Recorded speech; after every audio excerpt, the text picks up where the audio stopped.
Professor Castro Rocha, professor de literatura comparada, está aqui comigo também para analisar essa operação que foi ontem revelada pela Polícia Federal, dessa operação da Polícia Federal, que estava planejando, né, esses golpistas estavam planejando matar o Alexandre de Moraes, presidente Lula, e o vice Geraldo Alckmin também.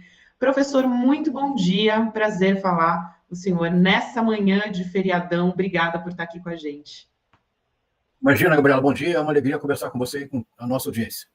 Uma alegria nossa poder contar com a sua luxuosa, né, análise num dia como hoje, Obrigado. depois de tudo que aconteceu, professor. A gente ainda está digerindo tudo isso, né?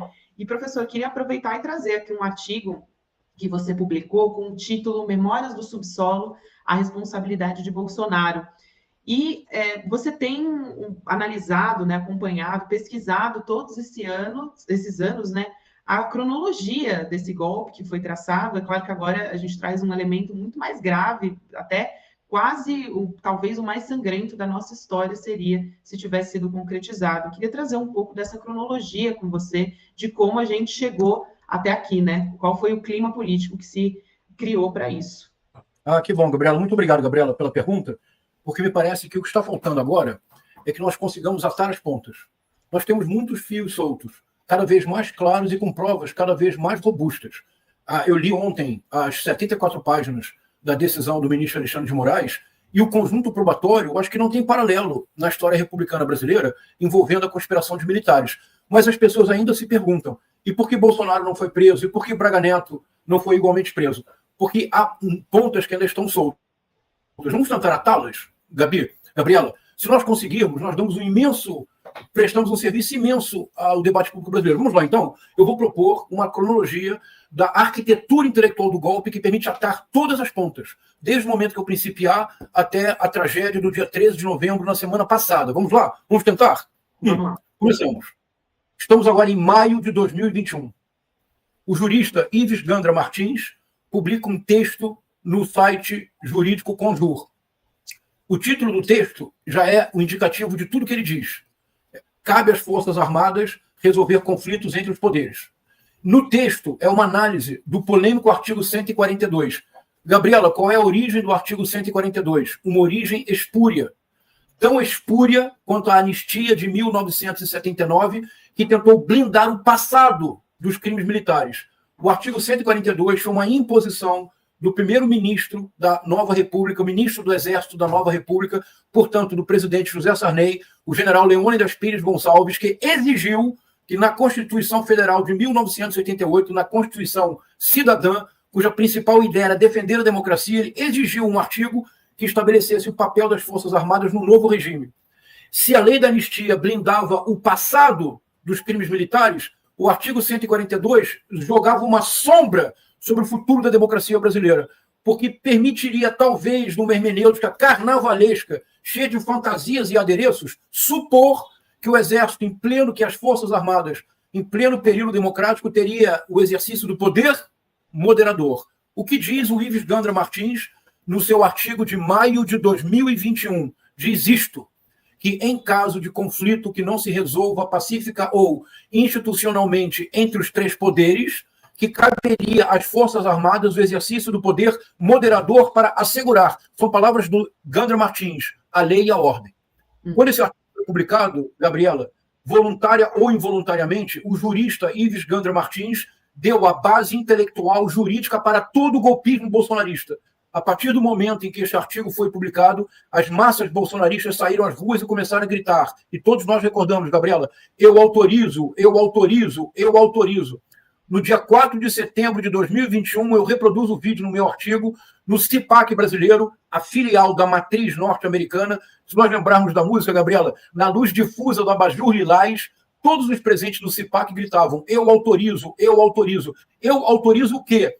Eu autorizo o presidente da República a recorrer ao artigo 142 para convocar as Forças Armadas. No entanto, as Forças Armadas só poderiam ser convocadas em caso de conflito insolúvel entre poderes. Por isto, Gabriela, o bolsonarismo desde sempre elegeu o ministro Alexandre de Moraes, que seria presidente do TSE em 2022, e o Judiciário, mas mais particularmente o Supremo Tribunal Federal, para estabelecer um cabo de guerra irresponsável e insolúvel. mas a ideia era esta mesma, a ideia era transmitir para a população a noção de que havia um conflito sem solução possível, pacífica e institucional entre dois poderes, executivo e judiciário, especialmente o STF. Porque somente na ideia de conflitos sem resolução entre os poderes, as Forças Armadas poderiam agir.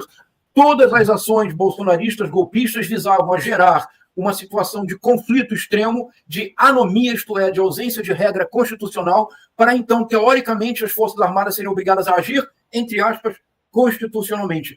Por isso, no delírio bolsonarista, havia as famosas, Gabriela, míticas 72 horas. A ideia de que se tivesse 72 horas... Isso, que se houvesse 72 horas de conflito permanente, as Forças Armadas teriam que agir. Agora, vamos continuar? 7 de setembro de 2021, em Brasília, na esplanada dos ministérios, diante de uma multidão, o Bolsonaro afirma que um homem, apenas um homem, não poderia ameaçar a democracia. E ele diz, ministro Alexandre de Moraes pede para sair, o que em linguagem militar é mais ou menos como ir para a ponta da praia, o que era um termo da ditadura militar que queria dizer eliminar adversários. Feito por quem? Pelas Forças Especiais das Forças Armadas. À época, o Centro de Informação do Exército e os respectivos na Marinha e na Aeronáutica, que torturaram, assassinaram e ocultaram cadáveres de adversários políticos. Forças especiais não existem para operações rotineiras. Forças especiais existem para identificação do alvo e sua eliminação. É a tarefa dos kits pretos. Pois bem, de Brasília, o Bolsonaro toma um avião e vai para São Paulo. Em São Paulo, aí está a cena. Não, isso aqui é a manifestação com o Malafaia, é 2024. Em 2021, diante de uma multidão em São Paulo, ele afirma: ministro Alexandre de Moraes, o seu tempo acabou. Sai, ministro Alexandre de Moraes. Deixa de ser canalha. Parece aqui, né, professor? Depois foi até pedir ajuda para o Michel Temer, né? Para justamente ajustar as contas ali com o Alexandre de Moraes, né? Dizendo, não era bem assim, ele se cedeu. Exatamente. Mas, Gabriela, qual foi a resposta dos bolsonaristas? Você se recorda que em Brasília havia caminhoneiros que foram para a manifestação de 7 de setembro de 2021. Eles estacionaram os caminhões em Brasília, na esplanada dos ministérios, e se recusaram a voltar para a estrada. Por quê? Porque eles esperavam uma ordem do presidente Bolsonaro para invadir o Supremo Tribunal Federal. E há um vídeo que é absolutamente lamentável, mas muito importante nesse contexto. Qual é o vídeo? É o famoso vídeo dos caminhoneiros, às lágrimas, celebrando um estado de sítio que não havia. Era um puro delírio, mas era um delírio provocado pela máquina de desinformação de responsabilidade direta do Bolsonaro. Isso. Essa é a ponta que se ata. Todo o objetivo era criar uma situação de conflito sem solução, uma situação de caos, para que as Forças Armadas pudessem ser, entre aspas, constitucionalmente convocadas para a manutenção do Bolsonaro no poder. As pontas se atam, Gabi. A arquitetura intelectual do golpe é inteiramente dependente da interpretação carnavalesca que o jurista Ives Gandra Martins fez do artigo 142. Essa interpretação foi abraçada pelos bolsonaristas como sendo vade-mecum, como sendo a verdade absoluta, e em todas as 74 páginas que nós lemos da decisão do ministro Alexandre de Moraes, todas as vezes em que eles estão conversando entre si, o que está claro é que eles estão partindo do princípio que o conflito insolúvel entre executivo e judiciário autoriza o golpe, porque seria um golpe constitucional. Por quê? Pela interpretação do Ives Gandra Martins. Infelizmente, as pontas se atam e a responsabilidade maior é de Jair Messias Bolsonaro, sem com isso retirar o peso da responsabilidade, especialmente de 3 militares que devem ser mencionados. General Walter Braga Neto, General Augusto Heleno, Almirante Garnier da Marinha, que ocupavam altas posições ou no comando das forças ou no governo, que foram golpistas declarados. Eu acabei de ver a cena que vocês mostram, o Braga Neto dizendo para a população, para os bolsonaristas não perderem a fé porque o que estava em jogo era um golpe sendo tramado. É isto. Só haverá uma possibilidade de pacificação: a responsabilização plena desses nomes de importância. Justamente. Tem um trecho aqui que eu queria destacar, né, a respeito da missão, né, dessa operação aí, do plano do assassinato, que era restaurar a lei e a ordem. A gente tem um minutinho aqui, mas acho que vale a pena a gente colocar o documento aqui na tela, que o senhor queria trazer explicações a respeito disso, né, para a gente entender o que estava implicado nessa história. A gente está com o documento. Essa é a segunda página, Gabi, tem uma página anterior. Isso. Aí, essa é a primeira página agora, né? A gente está... Vou ser bem breve, Gabi, porque eu sei que a gente tem pouco tempo hoje. A estrutura do golpe, que seria dos kits pretos, tinha 3 elementos. O elemento eleições limpas, que era simplesmente fake news, que era a teoria conspiratória sobre as urnas e sobre o caráter não confiável das urnas eletrônicas. Havia um segundo elemento, que era a legalidade. Pode passar para outra página agora, por favor. que seriam todas as iniciativas feitas para legalizar o golpe, que partiria das fake news sobre as urnas. E um terceiro elemento, eram 3 os elementos que compunham a arquitetura do golpe: informacional. E eles dizem exploração das fake news, não, eles não dizem fake news, claro, exploração da operação Eleições Limpas, divulgação plena do que foi feito. Então me acompanha, Gabi. O golpe para eles, no fundo, tinha apenas 2 dimensões. Partia de um conjunto de fake news sobre as eleições, que levariam ao gesto de força e ao assassinato do presidente Lula, do vice-presidente Alckmin e do ministro Alexandre de Moraes, entre outras pessoas. Haveria um segundo momento, que seria um momento de legalização do golpe.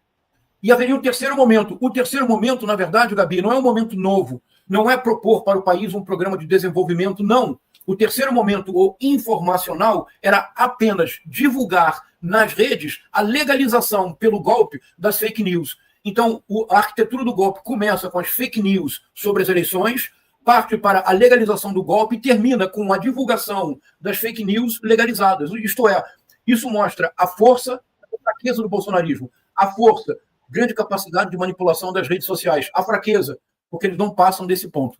Se me permite, em 30 segundos, Gabi, eu quero dizer uma coisa que eu acho que é bem importante. 30 segundos.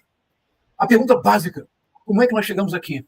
Como é que no seio das Forças Armadas, altas patentes puderam conspirar o assassinato das maiores autoridades do país sem que o alto comando das Forças Armadas tenha agido ou sabido? Gabi, é porque isso só foi possível, isso é bem importante que eu vou dizer agora, se eu estiver certo.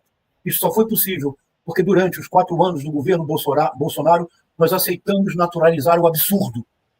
Toda vez que nós naturalizamos o absurdo não bate a campainha, o absurdo arromba a porta e toma a nossa casa.